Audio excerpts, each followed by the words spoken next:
In the heart of the South Carolina Lowcountry, power wasn't just earned, it was inherited. For over a century, the name Murdaugh was the law. They were the prosecutors, the kingmakers, and the untouchables of the 14th Circuit. But on a humid June night in 2021, at a sprawling hunting estate known as Moselle, that legacy was shattered by the sound of a shotgun and a blackout rifle.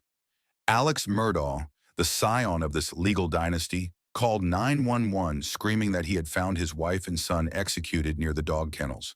It looked like a tragedy. It looked like a targeted hit. But as the swamp water receded, it revealed a grotesque underbelly of stolen millions, a trail of dead bodies and a desperate man willing to burn his entire world down just to keep his secrets buried in the mud.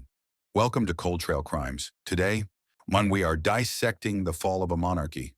We are going beyond the headlines to examine the forensic precision, the financial rot, and the chilling psychological profile of a man who spent his life winning in court, only to face a jury of his own making.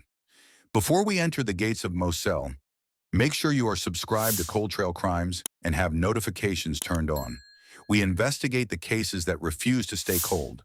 This is the state of South Carolina versus Richard Alexander Murdaugh, June 7th, 2021. 10:07 p.m. The air in Islandton, South Carolina, is thick, heavy with the scent of pine and stagnant water. A call pierces the silence of the Hampton County Dispatch Center. It is Alex Murdaugh. He is breathless, his voice oscillating between a frantic wail and a chillingly rhythmic repetition of facts. He tells the operator he has just returned home to find his wife, Maggie, and his youngest son, Paul, lying on the ground near the estate's dog kennels. They aren't breathing. To the outside world, this was the ultimate tragedy befalling the Lowcountry's first family. For 3 generations, a Murdaugh had served as the solicitor, the head prosecutor for 5 counties. They decided who went to jail and who walked free. Their portrait hung in the local courtroom, watching over every trial like a silent deity. In this corner of the world, the law didn't just belong to the Murdaughs. They were the law. But as first responders turned onto the long, dark driveway of the 1,700-acre Moselle estate, the scene they encountered defied the logic of a random attack. This was a tactical execution. Paul Murdaugh, just 22 years old, had been struck twice with a shotgun, the second blast at point-blank range, a wound so catastrophic it was clear the killer wanted to ensure there was no survival. Only yards away lay Maggie, gunned down with a .300 blackout semi-automatic rifle. She had been shot while running, then finished off as she fell to the dirt. 2 different weapons, no signs of a struggle, no witnesses. As Alex stood there in his white t-shirt, seemingly clean despite the carnage he claimed to have discovered, the facade of the Murdaugh power began to show its first microscopic cracks. The local deputies didn't see a grieving father. They saw a man who knew exactly how a crime scene functioned. They saw a man who was already shaping the narrative. But why would a man who had everything, wealth, prestige, a loving family, see them as a liability? To understand the blood on the grass at Moselle, we have to look back at the shadow the Murdaughs cast over South Carolina for 100 years. We have to look at the fear that kept a community silent and the arrogance that convinced Alex Murdaugh he could commit the perfect crime in his own backyard. The prestige of the Murdaugh name didn't just fade, it began to bleed out on a cold, foggy night in February 2019. To understand why Maggie and Paul were killed, we have to talk about the night that set the clock in motion. A night on the water that proved the Murdaughs weren't just powerful, they were dangerous. Paul Murdaugh, Alex's youngest, was often called Timmy by his friends when he drank. A volatile alter ego fueled by cheap beer and a sense of absolute immunity. That night, Paul was at the helm of the family's boat, screaming at his friends, stripping off his clothes in the winter chill, and refusing to let anyone else drive. Moments later, the vessel slammed into the pilings of the Archers Creek Bridge. 6 teenagers went into the water. Only 5 came out. 19-year-old Mallory Beach was missing, her body not found for another week. What you had to drink tonight, son? I don't really. I mean, it was dark. There was a lot of fog. Where are the others? Hey, look at me. I haven't been drinking. I can't find her. But while the other parents were at the hospital praying for their children, Alex Murdaugh was already at work. He arrived at the ER not just as a father, but as a fixer. He moved from room to room, allegedly telling the survivors to keep their mouths shut and work with him. He was trying to frame another boy for driving the boat. He was trying to protect the dynasty. But for the first time in a century, the Murdaugh magic failed. Paul was indicted. A massive civil wrongful death lawsuit was filed by the Beach family, and this is where the facade truly crumbled. You see, a lawsuit means discovery. It means subpoenas. It means Alex Murdaugh's private bank accounts he had treated like a personal magic trick for decades, were about to be laid bare under a microscope. Alex wasn't just a wealthy lawyer. He was a ghost. For years, he had been running a sophisticated shell scheme. He created a fake bank account under the name Forge, mimicking a legitimate settlement consulting firm. When he won big cases for his clients, people who had lost limbs, people who had lost parents, he didn't give them the full amount. He diverted millions into his own pocket to fund a crippling opioid addiction and a lifestyle that the family's legitimate income couldn't sustain. He was stealing from the most vulnerable. He stole from the family of his own housekeeper, Gloria Satterfield, after she died in a mysterious fall at his home. He looked her sons in the eye, promised to take care of them, and then pocketed their $4 million insurance settlement. By June 2021, the walls were closing in. A hearing for the boat crash lawsuit was scheduled for later that week, a hearing that would have likely forced Alex to reveal his bankrupt reality. On the very morning of the murders, his own law firm had confronted him about missing funds. The Murdaugh man was trapped. And in the dark logic of a narcissist, the only way to stop the financial reckoning was to create a tragedy so massive, so heart-wrenching, that no one would dare ask him where the money went. For months, where Alex Murdaugh maintained a story as rigid as the oak trees lining his property. He told investigators that on the night of June 7th, he had dinner with his family, took a brief nap, and then drove to his mother's house in Almeda. He swore on his life and the lives of his ancestors that he never went down to the dog kennels that evening. He claimed he only discovered the bodies when he returned home later that night. Pulled up and I could see him, and, I knew something was bad. I ran out. I knew it was really bad.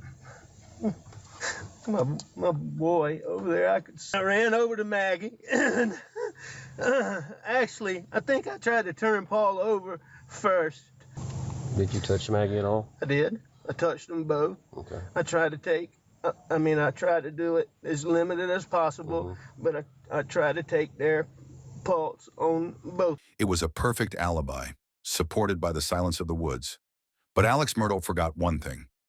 In the 21st century, dead men and digital devices do tell tales. The first crack in the timeline came from Paul's phone. At 8:44 p.m., just minutes before the prosecution believes the murders occurred, Paul recorded a mundane video of a friend's dog in the kennels. It was a throwaway clip, meant to show a tail-wagging lab. But in the background, distinct and unmistakable, were the voices of Maggie Murdaugh and Alex Murdaugh. This video placed Alex at the scene of the crime at the exact moment of the execution. It turned his ironclad alibi into a confession of a lie. When confronted with this later in court, he didn't just stumble, he had to reinvent his entire reality. Then came the digital ghosts. The forensic team pulled data from Alex's Suburban and Maggie's iPhone. Between 8:49 p.m. and 9:02 p.m., Maggie's phone recorded its last movements before going dark forever. During that same window, Alex's phone showed a sudden, frantic burst of activity. Steps being recorded at a pace that suggested he was moving quickly, perhaps pacing or cleaning, during a time he claimed he was resting on a couch. And the logic the prosecution presented was chilling. Alex executed Paul with a shotgun, then turned the rifle on Maggie as she ran toward her son's cries. After the carnage, he sped back to the main house, tossed his bloody clothes, and began a series of frantic alibi texts and calls to his dead wife to create a digital paper trail of a concerned husband. But the most desperate act of deception was yet to come.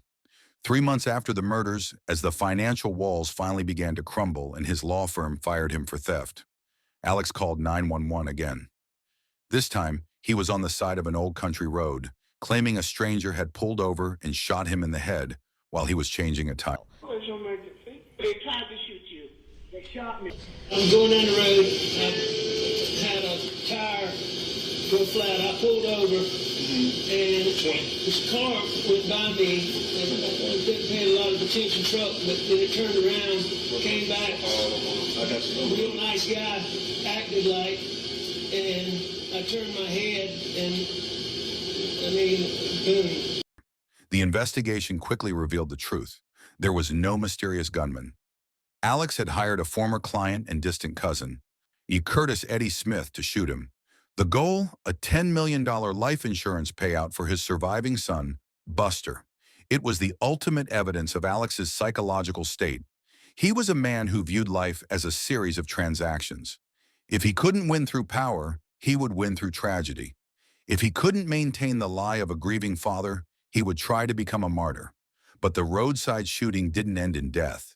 It ended in a shallow graze and a total loss of credibility.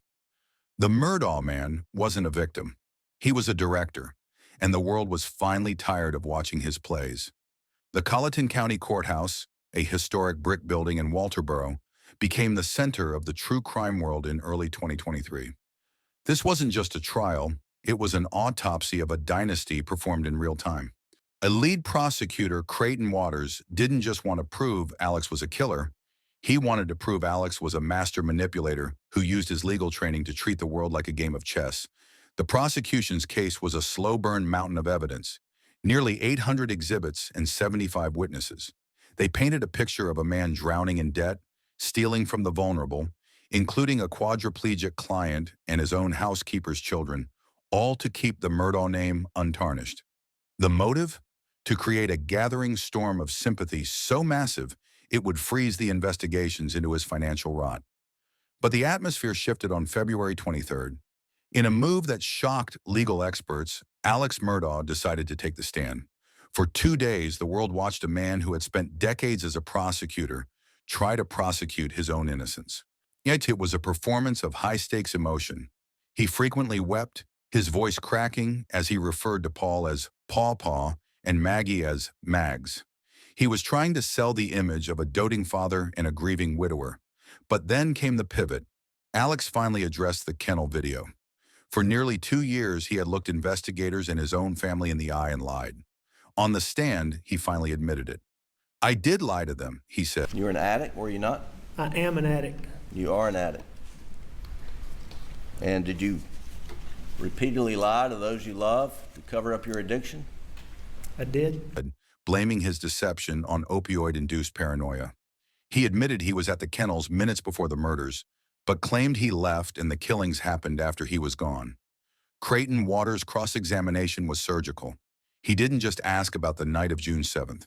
He walked Alex through every person he had ever betrayed. He forced Alex to admit over and over again to stealing millions. And the logic was clear. If Alex could look a dying man in the eye and steal his settlement, why should a jury believe him now? Waters famously asked, "And you want this jury to believe a story manufactured to fit the evidence that you brought forth just yesterday?" The courtroom was electric.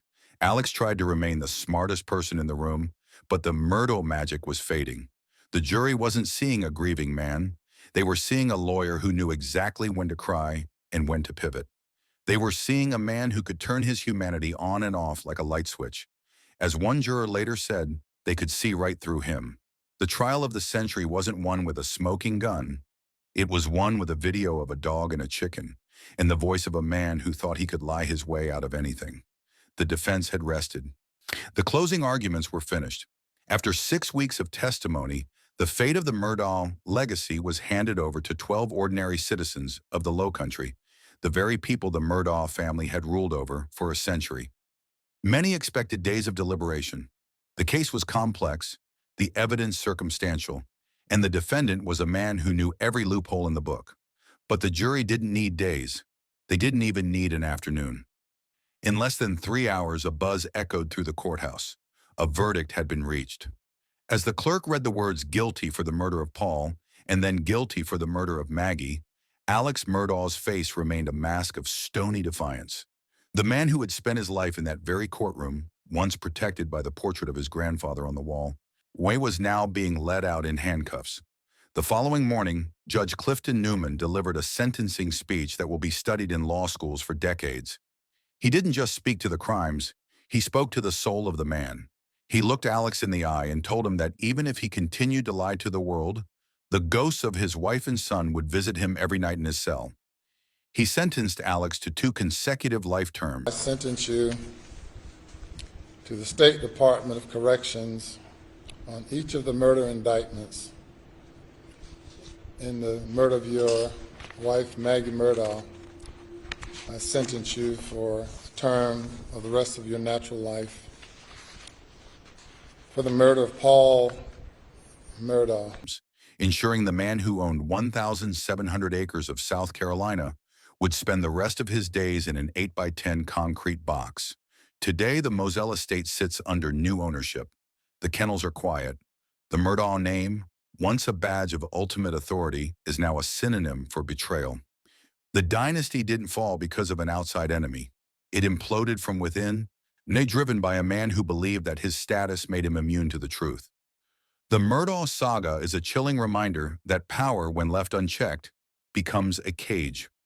Alex Murdaugh thought he was the master of his universe, but in the end, he was caught by the very things he dismissed: a cell phone video, a GPS ping, and the resilient spirit of a community that refused to stay afraid.